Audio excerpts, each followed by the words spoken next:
The Himalaya, 1,500 miles of rising earth. Yet, at both ends, the mountains twist and break, as if folded by unseen hands.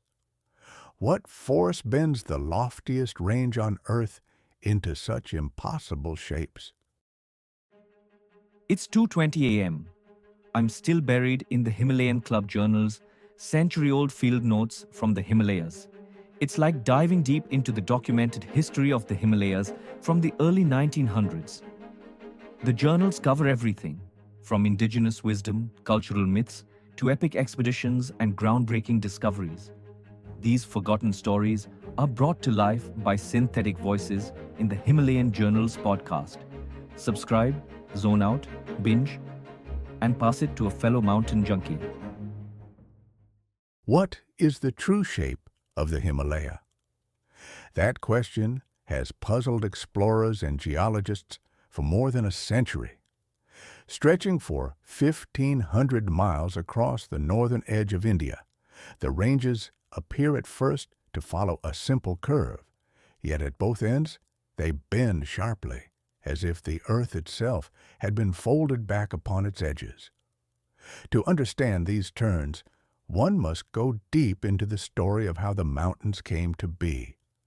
The ridges and chains that mark our continents are not random wrinkles of the land. They follow lines of weakness in the crust, places where the surface of the earth has given way to pressure from within. These weak belts are known as geosynclines. For long ages, they sink beneath the sea, receiving vast deposits of sediments. When the sinking stops and the crust is pressed from the sides, the heavy beds of rock fold and rise to form mountains. It is an old rule of geology. The areas that sink deepest eventually rise the highest. The Himalaya is perhaps the greatest of these geosynclines. From Kashmir to Assam, evidence shows that this vast tract once lay beneath a Mediterranean sea known as the Tethys. From the end of the Carboniferous period to the close of the Eocene, thousands of feet of marine sediments full of fossils were laid down on its floor. Later, in tertiary times, these beds were caught between the two immovable blocks of peninsular India to the south and the high tableland of Tibet to the north. The compression lifted the seabed, narrowed its width by scores of miles, and raised it into the youngest and loftiest mountains of the world.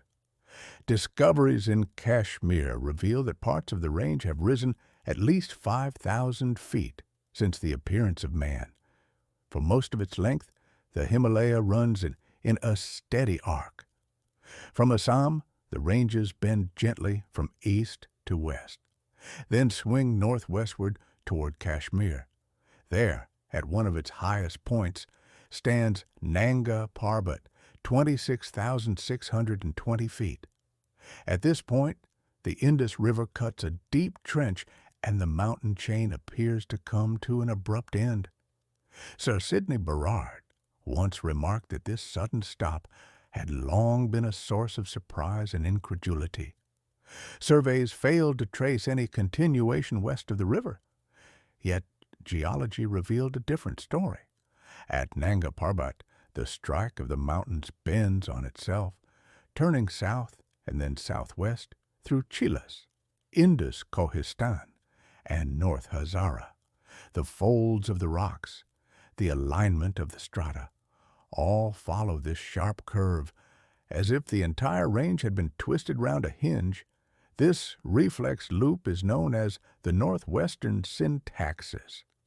Its effect is vast, influencing not only the outer foothills near Punjab, but the inner mountains all the way to the Pamir Plateau. Why does the range turn so sharply here? Edward Sewis once believed it was due to a collision with the Hindu Kush, but later work showed the structures on both flanks of the bend to be identical. The more likely explanation is that the Himalayan earth waves pressed against a tongue-like projection of the ancient Indian shield. The rigid block forced the northern pressures into two directions, producing the loop we see today.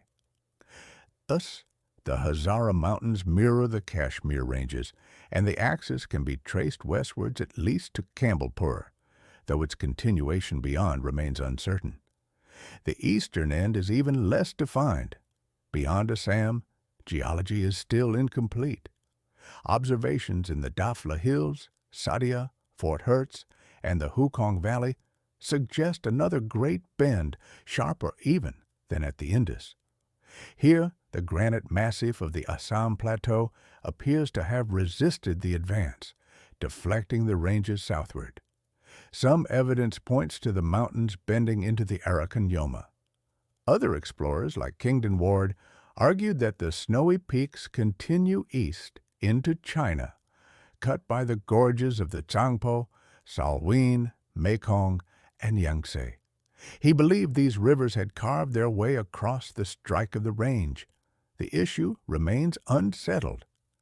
Wadia held that the Himalaya bends south after Namcha Barwa, while Ward suggested its crest line stretched beyond into China. Each pointed to evidence from rocks, rivers, flora, and climate. What is clear is that the Himalaya does not simply fade away. At both its ends, it twists and turns, caught between the unyielding shoulders of ancient blocks of the Earth's crust. From Nanga Parbat in the west to Namcha Barwa in the east, the chain marks the axis of uplift of the Tethys floor. At each corner, the mountains bear witness to the resistance of older land, forcing the youthful range to bend sharply southward. Whether it stops there or marches eastward into other lands remains a question for future explorers and geologists to decide.